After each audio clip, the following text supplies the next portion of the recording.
বাংলাদেশ বেতার সিলেট। এক্ষুনি শুনবেন স্থানীয়।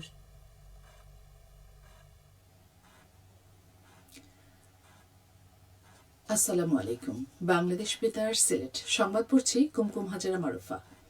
আজ জাতীয় ও আন্তর্জাতিক যুব দিবস। প্রতি বছরের 12ই আগস্ট আন্তর্জাতিক যুব দিবস পালিত হয়ে থাকে। এবারে প্রতিপাদ্য হচ্ছে প্রযুক্তি নির্ভর যুবশক্তি বহুপাক্ষিক অংশীদারিত্বের অগ্রগতি। 1999 সালের 17ই ডিসেম্বর জাতিসংঘ সাধারণ পরিষদে আন্তর্জাতিক যুব দিবস পালনের প্রস্তাবটি অনুমোদিত হয়। দিনটি প্রথম পালিত হয় 2000 সালে। বিশ্বের সব দেশের সরকারের মধ্যে তাদের দেশের যুবকদের প্রতি মনোযোগ দেওয়া এবং তাদের প্রয়োজনীয়তা পূরণের জন্য সচেতনতা তৈরি করা এই দিবসের লক্ষ্য।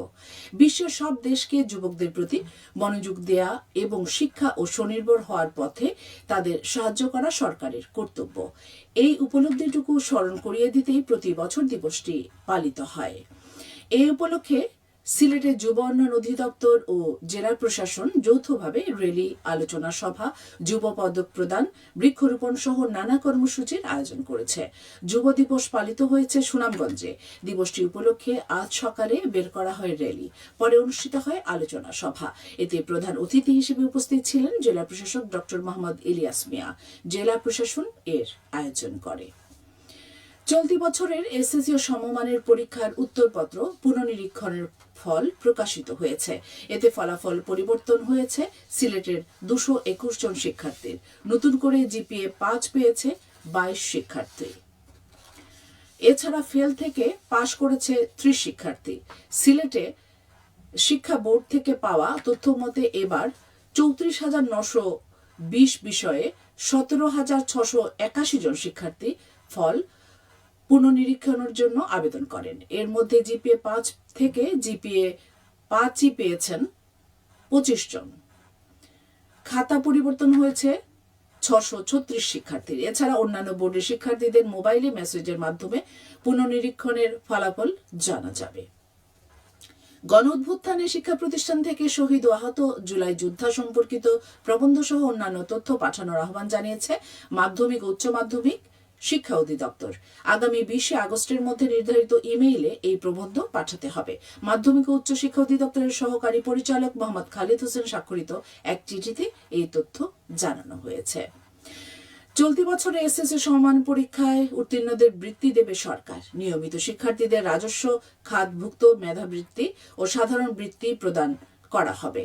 এ লক্ষ্যে তথ্য চেয়েছে মাধ্যমিক ও উচ্চশিক্ষা অধিদপ্তর। তথ্য প্রেরণের জন্য নির্ধারিত ছকে এসএসসি পরীক্ষায় অংশগ্রহণকারী নিয়মিত শিক্ষার্থীর সংখ্যা, উত্তীর্ণদের সংখ্যা, জিপিএ 5 প্রাপ্ত শিক্ষার্থীদের সংখ্যা এবং জিপিএ 5 ব্যতীত উত্তীর্ণ শিক্ষার্থীর সংখ্যা উল্লেখ করতে বলা হয়েছে। প্রতি বছর এসএসসির ফলের ভিত্তিতে 10,500 শিক্ষার্থীকে বৃত্তি দেয় সরকার। টাইফয়েড ভ্যাকসিন ক্যাম্পেইন নিয়ে হবিগঞ্জে অ্যাডভোকেসি কর্মশালা অনুষ্ঠিত হয়েছে গতকাল। সিভিল সার্জন কার্যালয়ে এই কর্মশালা অনুষ্ঠিত হয়। সিভিল সার্জন রত্নদীপ বিশ্বাসের সভাপতিত্বে কর্মশালায় প্রধান অতিথি ছিলেন জেলা প্রশাসক ডক্টর মোহাম্মদ ফরিদুর রহমান। এতে মূল প্রবন্ধ উপস্থাপন করেন সিভিল সার্জন কার্যালয়ের আবাসিক মেডিকেল অফিসার শরীফ মোহাম্মদ সঞ্জিদ জামান। কর্মশালায় জেলার প্রতিটি উপজেলার ইউএসও, প্রশাসনের কর্মকর্তাবৃন্দ, সাংবাদিক, ছাত্র প্রতিনিধি সহ স্বাস্থ্য বিভাগের কর্মকর্তারা উপস্থিত ছিলেন। বাল্যবিবাহ, মাদক এবং যুব সমাজের অবক্ষয় প্রতিরোধে ইমাম ও উলেমাদের ভূমিকা শীর্ষক আলোচনা সভা অনুষ্ঠিত হয়েছে গতকাল মৌলভীবাজারের রাজনগর উপজেলায়। জেলা পরিষদ অডিটোরিয়ামে এ সভা অনুষ্ঠিত হয়। জেলা ইসলামিক ফাউন্ডেশনের উপপরিচালক মোহাম্মদ ফারুক আলম এর সভাপতিত্বে। এতে প্রধান অতিথি ছিলেন সাবেক সংসদ সদস্য এম নাসের রহমান। এ সময় বক্তারা বলেন, গ্রামাঞ্চল সহ সর্বত্র বাল্যবিবাহ, মাদক, সামাজিক কুসংস্কার, যুব সমাজের অবক্ষয় রোধ ও নৈতিকতা সৃষ্টি করতে ইমাম উলেমাদের ভূমিকার কোনো বিকল্প নেই। এতে 138 জন আলেম উপস্থিত ছিলেন। ইসলামিক ফাউন্ডেশন এর আয়োজন করে।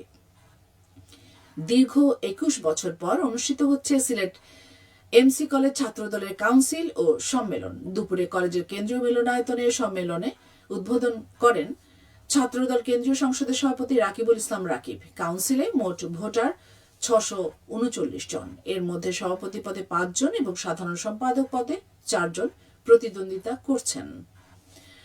হবিগঞ্জের বিভিন্ন সীমান্তে বিজিবির অভিযানে মাদক ও চোরাই পণ্য জব্দ করা হয়েছে। গতকাল ৫৫ বিজিবির সংবাদ বিজ্ঞপ্তিতে এই তথ্য নিশ্চিত করা হয়েছে। মাধবপুর, জগদীশপুর, মুক্তিযোদ্ধা চত্বরে অভিযান চালিয়ে এসব চোরাই পণ্য জব্দ করা হয়, যার বাজার মূল্য ৫১ লাখ টাকা। সবশেষে আবহাওয়া। সন্ধ্যে ৬টা পর্যন্ত পূর্বাভাসে বলা হয়েছে সিলেট সহ পার্শ্ববর্তী এলাকায় আজ কোনো সতর্কবাণী নেই এবং কোনো সংকেতও দেখাতে হবে না। আজ সিলেটে সূর্যোদয় হয়েছে ভোর ৫টা ২৪ এবং সূর্য অস্ত যাবে সন্ধ্যে ৬টা ৩০। সংবাদ শেষ হলো। আমাদের পরবর্তী স্থানীয় সংবাদ প্রচারিত হবে বিকেল ৪টা ৩০।